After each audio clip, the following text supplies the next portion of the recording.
रात के 12 बजे बनाने वाली एक, खाने वाले 15। अमन और मुक्ति ने 5 साल बाद तब लव मैरिज की जब सब घर वाले मान गए थे। अमन, एक बात कहूं, तुम्हारे घर में बहुत जने हैं, मैं तो खाना बनाते बनाते पागल हो जाऊंगी। चिंता मत करो, भाभी और राधा है ना तुम्हारी देवरानी, मदद करवा देंगी, वरना माँ से बोल देना। और जो गेस्ट आए हैं हमारी शादी में, वो कुछ समय के लिए यहाँ पर रुकेंगे, तो तुम्हें थोड़ा सा एडजस्ट करना होगा। नो प्रॉब्लम, मैं तुम्हारे लिए सब कुछ करूंगी। फिर दोनों प्यार के पलों में खो जाते हैं। 2 दिन तो सास और घर की बाकी बहुएं, मुक्ति जो कि मंजली बहू थी, उसकी मदद करवा देते हैं। सब लोग रात के 12 बजे ही खाना खाया करते थे, जिस बात पर मुक्ति का ध्यान ही नहीं जाता। और तीसरी सुबह सास संतोष कहती है, बहू कल तूने देखा था ना हमारे में 15 जनों के लिए खाना कितना बनाया जाता है। आज से तुझे ही घर का सारा काम करना है। ये दोनों तो अपना अपना फर्ज निभा चुके हैं, अब तुझे इस घर को अच्छे से खिलाना पिलाना है। अच्छा, राधा बहू, शांति बहू, मुक्ति बहू को कोई भी मदद चाहिए हो तो कर देना। जी माँ जी, खाना बनाना नहीं सीखेगी तो इतने सारे लोगों का उन्हें अंदाजा कैसे होगा? इन्हें खुद ही करने देते हैं, क्यों जेठानी जी? कोई बात नहीं, मैं खुद कर लूंगी, नो प्रॉब्लम। अच्छा, रायता, पूरी, कचौड़ी, मटर मलाई, मेथी, जो जो बताया था रात को वो बना देना। ये कहकर दोनों सास बहू कमरे में चली जाती हैं और मुक्ति अकेले सब्जी काटती रह जाती है। हे भगवान जी, सब्जी काटने में ही आधा घंटा निकल गया, फिर इसको बनाना है और मेथी साफ करने में तो बहुत टाइम लगेगा। एक एक पत्ता खींचना पड़ता है। फिर जैसे तैसे मुक्ति 15 जनों का खाना अकेले बनाकर डाइनिंग टेबल पर लगाती है, जिसे खाकर सब लोग बहुत खुश होते हैं। वाह बहू, खाना तो तुमने बहुत अच्छा बनाया है। ऐसे ही रात को भी बनाना, जब हम सब लोग रात को 12 बजे आ जाए। 12 बजे क्यों पापा जी? आपका 2 दिन से फैक्ट्री का काम खत्म नहीं हो रहा था। आज से तो आप जल्दी आया करेंगे ना, या आज रात को भी 12 बजे खाना खाओगे? भाभी आप ये क्या बोल रही हो? हम सबका रात को आने का टाइम ही 12 बजे है, इसलिए फिर 12:30 तक खाना खाते हैं। कभी कभी 12 बजे भी खाना खा लेते हैं जल्दी आकर, तो आप आराम से खाना बना लेना। बिल्कुल सही कहा मेरे बच्चे ने। तब तक जीजा जी ना आ जाएं, तब तक हम में से कोई नहीं खाना खाता। अब 12 बजे एक साथ खाते हैं। अच्छा। मुक्ति ये सुनकर अपने पति को देखती है और अमन उसे इशारे से तसल्ली देता है। मुक्ति अपने पति के लिए चुपचाप रसोई का सारा काम करती है। फिर उसे दोपहर में भी खाना बनाना पड़ता है। बेचारी एक अकेली 15 जनों का खाना बना रही थी, जिसमें कि घरवाले उसकी मदद करने भी नहीं आ रहे थे। दोपहर के 2 बजे के बाद रात के 9 बजे उसे भूख लगती है। शुक्र है जैसे जैसे मैंने खाना बना लिया, कैसी जगह लव मैरिज करके आ गई हूं। ना मेरी जेठानी मदद करवाती हैं और ना ही देवरानी। पेट से भी आवाज आ रही है गुड़गुड़ की। खाना खा लूं क्या? आज रहने देती हूँ, थोड़ा बर्दाश्त कर लेती हूँ। मौसी जी ने कहा था कि सब लोग आ जाते हैं तो ही खाना खाते हैं। रात के 12 बजे अरविंद, उज्जवल और अमरीश के आ जाने पर उनके हाथ पैर धोने के बाद मुक्ति सबके लिए खाना लगा देती है। तो आज क्या बनाया है हमारी नई बहू ने? जरूर कुछ अच्छा ही बनाया होगा, जैसे सुबह और दोपहर में खाना बनाया था। आपने बिल्कुल ठीक समझा। भाभी ने छोले पूरी, बटर मलाई बिरयानी और नॉनवेज भी बनाया है। अरे अरे, सब गंदे लोग हैं, मुझे तो कोई याद ही नहीं करता। ना ही मेरी बहन को, और हमें कुर्सी पर भी नहीं बैठा रहे। हम छोटे बच्चे हैं, अपने आप कैसे बैठे? मेरा बच्चा, मेरा ध्रुव, आज अपनी मम्मी के साथ खाना खा। मम्मी पापा मुझे भी ले लो ना। आजा बेटा, तू पापा के पास आजा। ठीक है पापा। बहुत सारी बातें हो गई, 12:15 हो गए। अब मैं खाना परोस देती हूँ। परोसते परोसते भी टाइम हो जाएगा। जल्दी से आप लोग खा लीजिए। आपको भूख नहीं लग रही है क्या? ये सुनते ही सब लोग मुक्ति को देखने लगते हैं। अरे आप लोग मुझे ऐसे क्यों देख रहे हैं? मैं तो बस मजाक कर रही थी। बहुत मजाक हो गया बहू, अब जल्दी से अपने फूफा फूफी के लिए खाना लगा दे।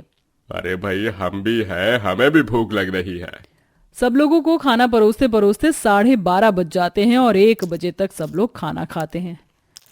हाँ भाई वाह, पेट भर गया सच में। मुक्ति, तुमने तो गजब का खाना बनाया है। ऐसे ही रोजाना बनाना, और हाँ, बिना बर्तन साफ किए मत सोना। हम सब तो बहुत थक चुके हैं, इसलिए अपने कमरे में जा रहे हैं। पर राधा जेठानी जी? हाँ ठीक है, तुम भी खाना खा लो। तुमने खाना नहीं खाया ना, तब बर्तन मांज लेना। घर के सभी लोग चले जाते हैं। फिर अमन अपनी पत्नी को अपने हाथों से खाना खिलाता है। मैं जानता हूँ तुम्हें दोपहर से बहुत भूख लग रही होगी और तुम रात के 1 बजे खाना खा रही हो। थोड़े समय के लिए एडजस्ट कर लेना, अभी तुम नई बहू हो ना। अमन, मुझसे ये सब अकेले नहीं हो रहा है।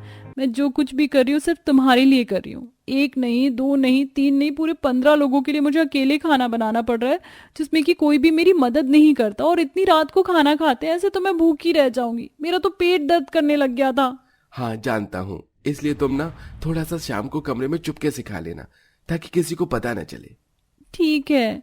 ऐसे ही दिन गुजरते हैं। नई बहू अब सबके आने के बाद ही रात को 12 बजे खाना परोसना शुरू करती है और खुद आखिर में खाती है, जिससे उसे लेट उठना, लेट जगना, फिर 15 लोगों का बीच बीच में खाना बनाना, उनका काम करना, यही सब चलता था, जिसमें सास, मौसी, बुआ, देवरानी, जेठानी कोई उसकी मदद करने को नहीं आता था। साथ ही उसे परेशान करने के लिए रसोई में आ जाते थे, कभी स्लिप पर चढ़ते थे तो कभी सब्जी के साथ खेलते थे। इससे वो चिड़चिड़ी हो जाती है। चाची चाची, ये क्या है, ऐसी क्या होता है? अरे बेटा, ये रख दो, ये लाइटर होता है, इससे गैस जलाते हैं, तुम्हारे खेलने की चीज नहीं है। और जिया, तुम सब्जी रखो, ये खिलौना नहीं है, चलो अपनी मम्मी के पास जाओ तुम। ये देवरानी और जेठानी जी अपने बच्चों को पकड़ कर नहीं रख सकते हैं क्या?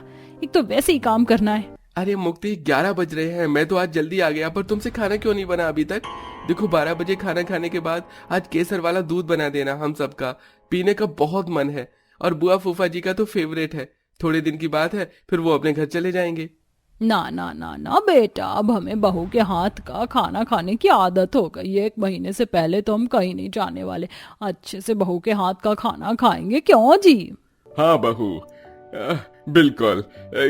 गाढ़ी मलाई वाला दूध बनाना, जो कढ़ाई में बनता है मेवे डालकर। हे भगवान, इसे बनाने में तो 2.5 घंटे लगते हैं। अब रात के 12 बजे के खाने के साथ मैं ये भी बनाऊं? मैं तो तंग हो चुकी हूँ। रोज 12 बजे खाना बना बना कर मैं कैसे छुटकारा पाऊं?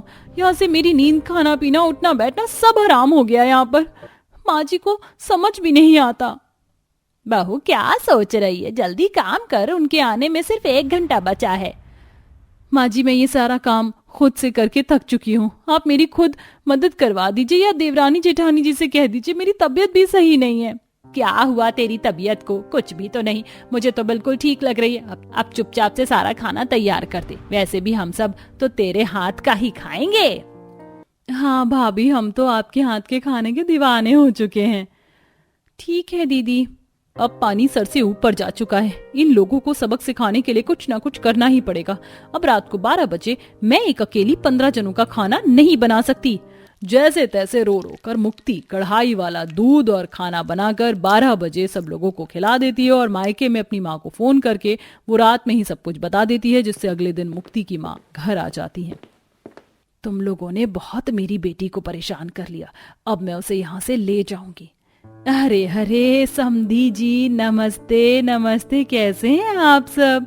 बस बढ़िया हैं। आप अचानक कैसे आए? अचानक नहीं, मैं अपनी बेटी की पग फेरे की रस्म के लिए यहाँ पर आई हूँ उसे ले जाने। बेटी जल्दी से अपना सामान पैक कर ले, 1 महीने के लिए तो कपड़े लेकर आई हो ही। जी माँ। कोई बात नहीं बहू, जाओ तुम रह कर आओ। फिर सबका आशीर्वाद लेकर मुक्ति अपनी माँ के साथ घर चली जाती है और अमन भी खुश होता है। थैंक यू माँ, आपने मुझे मेरे ससुराल वालों से बचा लिया। अब शायद इन्हें मेरे ना होने का एहसास होगा। वो तो है। दिन गुजरते हैं। अब मुक्ति के ना होने पर धीरे धीरे घर वालों को एहसास होता है और देवरानी जेठानी भी खाना बनाने से रात के 12 बजे हार मान जाती हैं। माँ जी प्लीज बस कीजिए, और हम दोनों से ये काम नहीं होता। हम अपने बच्चों को स्कूल भी भेजना होता है। पता नहीं कैसे मुक्ति जेठानी जी रात के 12 बजे तक जाग जाग कर लोगों को खाना खिलाती थी। आपको अपना ये रूल चेंज कर लेना चाहिए। आपने नहीं, हम सब ने उन पर बहुत दबाव डाला और इतना लेट खाना खाने के लिए। हाँ माँ जी, राधा बिल्कुल ठीक कह रही है। और सिर्फ रात के 12 बजे के खाने की बात नहीं है, घर में 15 जनों का खाना बनता है, जिसमें से ये बुआ, फूफा, चाचा, मौसी तो जाने का नाम ही नहीं ले रहे। तुम बिल्कुल ठीक कह रही हो। मुझे भी अब उसके ना होने का और काम करने का पता चल रहा है। अब से हम सब मिलकर काम करेंगे जब बहू आ जाएगी, और उससे माफी भी मांगेंगे। हाँ माँ जी, हम सब मिलकर काम करेंगे। और फिर 1 महीना पूरा हो जाने के बाद घर के गेस्ट भी चले जाते हैं और मुक्ति वापस आ जाती है। साथ ही तीनों सास बहू मुक्ति से माफी मांगते हैं और सब मिलकर रसोई में काम करते थे। और रात के 12 बजे से अब 9-10 बजे ही खाना खाकर आराम से सो जाते थे। तो दोस्तों, आप सभी के घर में आप कितने बजे खाना खाते हैं? कमेंट करके जवाब जरूर दें।